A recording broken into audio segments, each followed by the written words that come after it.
Yo guys, welcome back to the channel, and with me is my buddy Donnie Ice. You guys know him from Alviso, here for the first time in NorCal Cycling Studios. Welcome to the channel, buddy. Yeah, thank you, Jeff. I couldn't be more honored. Glad to be here, glad to contribute what I can to NorCal, and we're going to talk about Intelligentsia last year. The 10th and final stage last year. God, it has been a while. But here we are talking about the final stage, Goose Island, Criterium. And Donnie, you come with a unique perspective because Donnie, as you guys probably know, he was racing all 10 days in the Cat 2 field, but the final day, you manned up and you went and got one of the cloth numbers and you registered for the Pro Men's race. So here's what I want to figure out. What the actual difference between the Cat 2 field is versus the Pro Men's field. Should we dive into it? Yeah, definitely. Let's check it out. Okay, so right off the bat, one of the biggest actual differences that we can quantify between these two races is the field size, right? 140 plus in the Pro race versus what, around 70 in the Cat 2 race? Yeah, that's right. The Pro race was maybe twice the size as Cat 2. And on a course like this, which is pretty short, there are moments when it's really fast in single file where it's like, I feel like the field in the Pro Men's race is like taking up half the course. It's like going halfway around the course. And we're going to talk about pack dynamics in a little bit. That's a huge part of the difference between Cat 2 and Cat 1/Pro racing. But a couple more things that are just kind of no duh. It's longer. The Pro race is 75 minutes compared to 60 minutes in the Cat 2 race. Those final 15 minutes kind of make a big difference. And they're the most consequential moments in the race too, right? Yeah, most definitely, especially when the race shifts tones and you could tell it's not the jockey for position. We're actually fighting for the field sprint and we're bullying each other for position. And then finally, something we can actually quantify is the speed, right? So 28 miles an hour in the Cat 2 race versus over 30 miles an hour for 75 minutes in the Pro 1 race. That represents a huge difference. It's not what it seems, right? It's only, you're probably looking at this, it's only 2 mile an hour difference. But the way average speed works in bike racing or in car racing or any racing, drag force is proportional to the square of the speed of the object. In other words, at 30 miles an hour, it requires a lot more force just to go an additional 2 miles an hour. Much more effort. So we plugged the numbers into one of these online bike calculators. And of course, there are some limitations because we're riding in a group after all, drafting is a thing. But just to give you guys a concept of the difference between 28 miles an hour average in the Cat 2 race versus over 30 in the Pro 1 race, this represents over 80 watt difference to go those extra 2 miles an hour, which becomes particularly important when you're trying to do something like move up, right? If you want to pop out in the wind for a minute, I'm just going to pop out in the wind and then move up 10, 15 wheels. Well, now we're talking about going 34, 35 miles an hour. Now we're talking about close to 1,000 watts in order to make that effort. So it becomes much less sustainable in the Pro race compared to the Cat 2 race. And for that reason, beyond these quantifiable things, there's actually a much bigger difference. I would argue the biggest difference is just your competition, pack dynamics, and moving around in the field. That's what I want to get into today. So let's take a look at some of this footage, and I'll try to show you guys what I'm talking about. but not before talking about the sponsor of this video, BetterHelp. BetterHelp is an online platform that is designed to match you with a licensed therapist based on your specific location and your specific preferences. And look, starting therapy can be hard. BetterHelp makes it easy to find helpful, unbiased advice because they have a network of over 30,000 therapists that you can schedule over the phone, over a video chat, whatever is most comfortable for you. I mean, we spend hours and hours training ourselves physically on the bike. Why don't we do the same for our mental health? I don't understand. And I think it's about time we remove the stigma that surrounds this topic. So you can join the over 4 million people who have already signed up at BetterHelp. It's professional, it's affordable, it's convenient, and best of all, it's 10% off your first month if you use code NorCalCycling at checkout. That is one word, NorCalCycling. I'll leave a link in the description. It'll support the channel. So thanks, BetterHelp. Now back to the video. All right, so Donnie, let's start with the Cat 2 race. I was on the sideline for your race, as I was the entire week, and you were the man, dude. You were like at or off the front for most of that race, trying to force a breakaway. You seemed to have no problem navigating that field. What did it feel like in the Cat 2 race? Yeah, so the Cat 2 field was something coming into that day I was prepared for. I'd been racing in that field for 7+ days. I knew the racers. Had a rough idea of what to expect. and so it wasn't easy to position myself. It's a race, of course, but I knew what to do. I was able to make wheels. I was able to navigate towards the front and be positioned. So in bike racing, like, you want to make up those positions remaining in the draft to the best extent possible. Were you able to do that in the Cat 2 race? Yeah, generally, yes. I was never forced out the side of a chase line or never pushed out of the wheel. But even when you were, like, you could improve your position out of the draft in the Cat 2 race without this, like, complete leg breaking effort because of that speed difference we talked about earlier, 28 versus 30. Meaning, if the average speed is 28 miles an hour, if you want to, if it's a critical moment in the race, I saw you do this a couple of times. Pop out in the wind, be like, okay, I need to improve my position right now. Go up to 30-31. That's a huge difference between 30-31 and 34-35, which is what's required in the pro race. But for the most part, you were able to navigate the field while remaining in the draft. Now, what I want to do is I want to contrast that with the pro race, because 2 hours later, with a little bit tired legs, you hopped into the pro race. Now tell me, how did it feel navigating the pack in the pro race? Yes, there's a huge difference in feeling. As you noted, the average speed of the pack was much different between the two. One of my strategies was to move up in the start-finish straight, which gave me lots of success in the Cat 2. I might, within the span of a lap or two, navigate towards the front. In the pro fields, this would be a much harder effort, and it would be more difficult to gain positions leading up to turn 1. Right, and I think a big reason for that is anytime there's a little gap, like we see this all the time as bike racers. There's a little gap, you're like, ooh, that looks good. I'm going to take that line. I'm going to move up 2 or 3 wheels in the draft.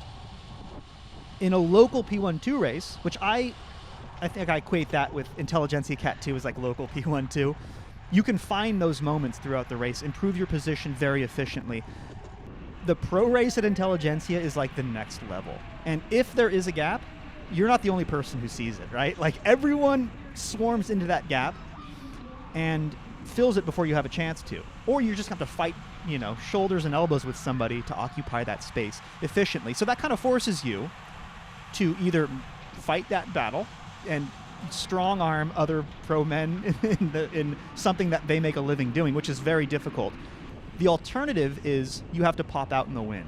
Now, I had to do this a couple of times in the race. I know you had to do this a couple of times in the race. It hurts. It hurts because now we're talking about 34, 35 miles an hour. If we go back to the bike calculator we used before, now we're talking like close to 1,000 watts in order to improve your position. So there are a couple of areas on this course. Every race course is going to have them that are really good for moving up and really bad for moving up. Where are areas that you found where, let's say, it was really hard to move up? I think some of the exit turns into the straights were more difficult. For example, turn 4 into the start-finish. It was sort of a double apex right turn. I found that was difficult in the pro field. I might struggle to follow a wheel in that case. And I sort of suffered through the accordion effect. Right. Oh, because, you shuffled towards the back about midpoint through this race. And, we talk a lot about tail gunning, which on some courses is a great idea. You fall towards the back. You can choose your own pace. You can have the optimal line through the corners. On this course in particular, which looks pretty straightforward on paper, but when you're actually out there, like, you tell me, Donnie, did it feel like an easy 4-corner crit? No, it felt much more technical than that. Part of it has to do with the corners coming so quickly. 1 and 2, 3 and 4, those 2 pairs of corners come so quickly together, it strings out the field. This course, and then the little chicane, let's not forget, this course raced like a really technical crit. Now, you don't ever want a tail gun on a really technical crit. You're going to have a hard time. And when you got shuffled towards the back, we see you on camera right here suffering the results of that accordion effect at the back of a technical crit. I mean, you're coming out of these corners doing 800 watts, just maintaining your position. The riders on the front aren't doing 800 watts. They're doing a very consistent, maybe 300, 350 watts. And, like we talk about on this channel all the time, consistency is efficiency. So I also struggled in those moments, and that's why I really fought to improve my position. Now, I'll tell you from my perspective, where I found success on this course is on the entrance to those pairs of technical corners, 1 and 2. So coming into 1, coming into 3, everything starts to back up. And that accordion effect that we talked about, that's when everything is compressed. And if you just pop out in the wind a little bit, you don't have to do much power because you're preserving that momentum. Use this trick in your next race, guys, listening to this. Those moments in your local crit where things are bunched up, use that time to pop out, advance up the side of the field, if at all possible, and then try to slot back in. Now, the risk is if you can't slot back in, you're going to have to use a bunch of brakes, sprint, get yourself back up to speed. But in this case, you can see, I have found a good way to do that in both corners 1 and 3. I just made up like 30 wheels. I slotted back in, and I didn't have to really use any energy. So this is the pro race, guys. People make a living doing this. They're fantastic bike racers. Not only are they strong, but as we know in crit racing, it's not just strength, it's also courage in the corners and then just identifying those little moments. So that's a lot of talking. Donnie, I want to talk through the actual finishes of our races. We have 3 to talk about in quick succession. Let's start with the Cat 2 race. Yeah, here we go. So we're coming in at 2 to go, the end of the Cat 2 race. I spent the majority of this 60 minutes fighting, shooting for breakaway, being off the fronts, working with a few others in select moves, but it all came back together in the end. So here we are, start, finish straight, coming in 2 to go. Ooh, aggressive move on the right-hand side. You got some fight left in you there, Donnie. Yeah, so I have to make something out of the day, putting in 500 plus watts to move up. In this case, I gained quite a lot of positions. It looks like I'm near the front. Getting a good spot, turn 1. Honestly, if I were in this race, this is where I would want to be as a field sprinter. Problem is, you're up against a bunch of other field sprinters, right? Yeah, that's right. I mean, even setting yourself up, you have to be ready for the next step after this. So what are you thinking right now? I mean, you got to sharpen your elbows at this point in the race. There are guys you're up against who that is their specialty, right? You tried your hand throughout this race to make a breakaway happen. In fact, you tried all week to make a breakaway happen. I was rooting for you. Unfortunately, it never quite worked out. And again, this race, just like the other ones, you know who it was? It was these guys in the green kits. What was that? What was that team again? They dominated all week. Chem Station. They were so good, and they just welded everything back together, it seemed like. And that puts you in this awkward position as a non-field sprinter going up against field sprinters. And now we're 2 kilometers to go. Still in good position. What are your thoughts? At this point, I'm near some of the said team. I've got the Chem Station guys. Looks like I'm a little off to the side. I'm trying to make my way into this line, not lose too many positions in the process. We're coming into the Bell Lab, so it's going to be key priority just not to lose position at this point, not to fall back from what I just set myself up with in the last lap. And I think I think you said it. When I'm looking at this, I'm like, you're in good position, but at what cost? Because you're not really fighting these other riders for the wheels. You spent a lot of time out in the draft, which is a testament to your strength, but it makes me think, how much do you have left for the finish? Because, here we go. We're coming under the gantry for the last time. The next time through, this is it. Bell Lap. You just lost, 3-4 wheels on each side. It might not seem like much. I want you guys to watch that again, though, because you just went from perfect position to maybe, 8 wheels further back than I would want at this point. Did you notice that in the moment? Yes, of course. From my perspective, it felt like I was purposefully trying to be away from away from being swarmed, but then the swarm happened anyway. Oh, and this is the exit we were talking about earlier too, right? Now you're coming out of corner 2 and you have to spike up all that power, and not only are you not improving your position, you're actually falling back a little bit. And I think this is a result of you. I mean, obviously you spent this whole race fighting at the front to try to make a breakaway happen, but also the last, lap and a half out in the wind, kind of alongside the lead outs, not in the lead outs. So, a little bit of energy you had remaining, I think you spent there. But man, you're still fighting here, Donnie. Last day of Intelligentsia. You still have a lot of, a little bit of fuel left in the tank here, and it seems like you just fell back a little bit too far to contest the win. But maybe a top 10? I'd have to look at it again, but you have to start Yeah. sprinting right about now Yeah, and coming I through don't these know. last It's- couple it's corners. Not looking good. All these No. dudes who were not fighting at the front with you for the first 60 minutes of this race are now coming around you, unfortunately. But man, let's not forget, guys. I know it's been a while since I posted the last Intelligentsia video. 10 days of this. We did 10 days of this in a row last summer. So yeah, kept it upright. Not your best result in this series, Donnie, but you did a great job throughout this race up until the final couple of laps when you had to go up against the field sprinters. Let's skip over now to the pro race. All right, Donnie, we talked about it a little bit. This is your perspective from the pro race. Guys, his second race of the day. That's a lot of intensity for one day, especially after 10 days. 10 days of racing at this level. Donnie, the accordion effect is real. How's it feeling at this point in the race? 172 beats per minute. I was suffering. This is near the end of the race. I was constantly closing gaps. I was tail gunning in the wrong position where I suffered for it. And so here we have an example of the start-finish straight where I'm getting close to this guy, but still I'm out in the wind. And look at the field, single file. This is like what I was talking about earlier. 140 riders, single file. I mean, they're probably already entering corners 3 and 4 right now on the front. So unfortunately, with 4 laps to go, they pull you. But let's pop over to my perspective from the pro race. And honestly, not a whole lot better for me. Here we are, 1,800 meters to go, about a lap and a half, and I realize my position stinks right here. So I come out of the chicane, and I'm like up over 1,100 watts and not even really improving my position. We have leadouts on the front. It's not looking good for me, guys, to be honest with you. And I struggled this entire series. You know, came out here solo, no teammates, and field sprinting is hard without a leadout, you know.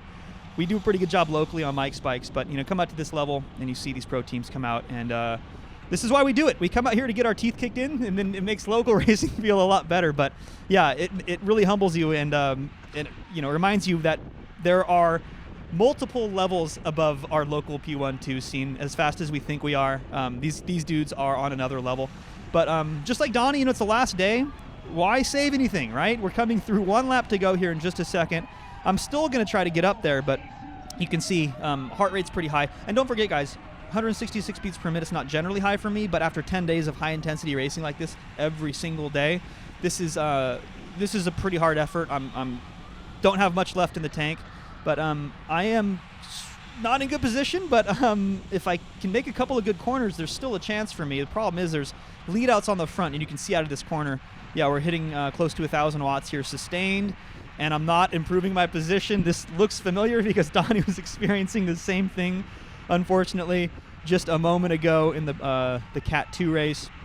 And yeah, I mean, if I can find some god lines through the chicane and then the final couple of corners, there's a chance for me yet. But Donnie, looking at this, what do you think, man? It's not looking good, huh?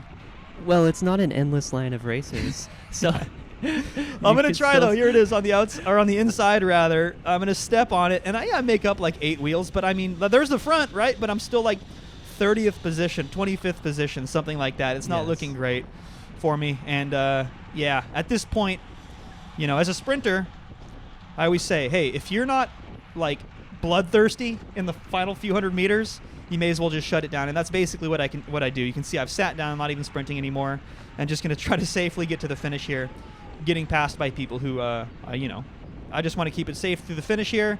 And another unremarkable finish for me, guys. It is humbling doing these races, huh? Yes, it is. It is very difficult, and makes us better locally. So thanks for coming on, Donnie, and sharing your experience. Thanks for hanging in there, guys. This might be a little bit of a longer video. So I appreciate you all, and we'll catch you in the next one. Thank you, Jeff. Thanks for having me.